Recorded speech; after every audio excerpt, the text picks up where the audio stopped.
What's going on? What's going on? Grand rises, and to those who are still there, good morning. You may see me on my road, some may talk about my chest hairs, but it's that type of morning. I'm not affected by anything that you're saying because sticks and stones may break bones, but words will never hurt me.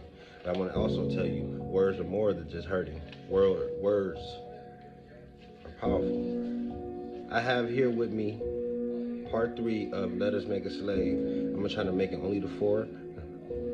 And I only do it like that for comprehension levels, right? If you ain't checked part 2, where we read the cardinal principles, go check it out. And then part 1 is William Lynch's speech. All right, so let's go ahead and start. All right, so this is where we left off. This is where we are now. The Negro marriage unit. Let's see what they have to say about the Negro marriage unit. We breed 2 Negro males with 2 nigger females. Then we take the nigger males away from them and keep them moving and working. Say the one nigger female bears a nigger female and the other bears a nigger male. Both nigger females being without influence of the nigger male image, frozen with the independent psychology, will raise their offspring into reverse positions. Will raise their offspring into reverse positions. It's like the saying when they say, mothers raise their daughters and something to their sons. I don't know, I might be wrong, I might be saying it backwards, but y'all know what I'm saying. Put it down in the comments. Let's continue. The one with the female offspring will teach her to be like herself, independent and negotiable. We negotiate with her, through her, by her, and negotiate her at will. The one with the nigger male offspring, she being frozen with the subconscious fear for his life, will raise him to be mentally dependent, weak, and physically strong. In other words, body over mind. Now, in a few years, when these 2 offsprings become fertile for early reproduction, we will mate and breed them and continue the cycle. That is good, sound, and long-range comprehensive planning. So I'm gonna let you get what you got out of that. Remember, they said reverse roles. Warning, possible interloping negatives. So it's a warning. Let's see these interloping negatives. Earlier, we talked about the non-economic good of the horse and the nigger in their natural and wild state. We talked out the principle of breaking and tying them together for orderly production. Furthermore, we talked about paying particular attention to the female savage and her offspring for orderly future planning.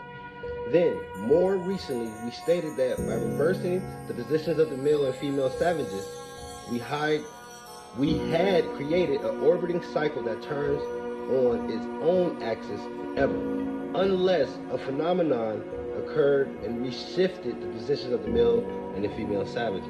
I want you guys to understand this wording that I'm using isn't the wording that I'm making up. This is wording that they use. Okay. Our experts warned us about the possibility of this phenomenon occurring, for they say that the mind has a strong tendency to correct and recorrect itself over a period of time.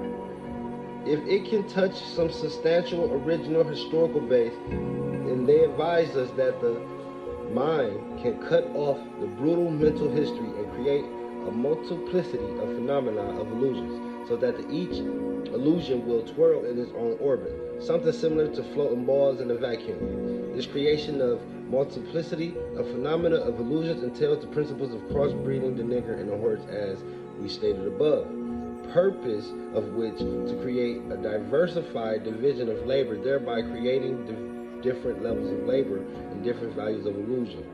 At each connecting levels of labor, the results of which in the severance of the points of original beginnings for each sphere of illusion. Since we feel that the subject matter may get more complicated as we proceed in laying down our economic plan concerning the purpose, reason, and effect of crossbreeding horses and niggers, we shall lay down the following definitional terms for future generations. And this one is called the breaking process of the African woman. That will be a lesson within itself. Tell me what you got of that interloping negatives.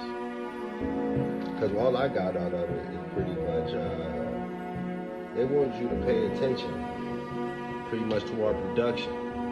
They don't want us interloping and start to reproduce out of,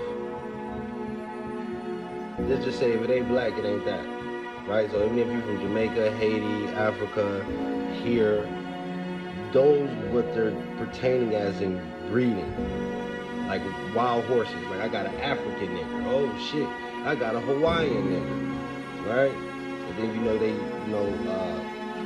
etc. with other countries that were into slavery. The Mexicans were slaves, not all, but there were Mexican slaves. So tune into part 4, and we're gonna end that out with the whole thing. Because this is the part 4 is gonna be about the breaking process of the African woman and the controlled language, right? Controlled language. Peace, love, and protection to you. And this reading that I brought to you this morning, this arising, peace, love, and protection to your family, and peace, love, and protection to those on their way, finding their way. Because at the end of the day, you just gotta know who you are. Who are